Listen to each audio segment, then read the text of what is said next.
冇晒營養喺入邊，於是咧佢就跌落嚟啦，然後咧就會回歸翻大地啦，然後變成營養，樹木咧又吸收翻佢，又可以快高長大。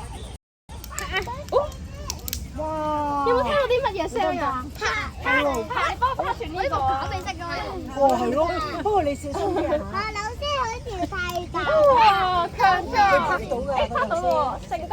咁你觀察下，你拍斷嗰個位有啲乜嘢顏色喺入邊？係咪唔同顏色㗎？同出邊？我呢度有紅色，有藍，有咁多。咁原來咧入邊同出邊又唔同色㗎喎。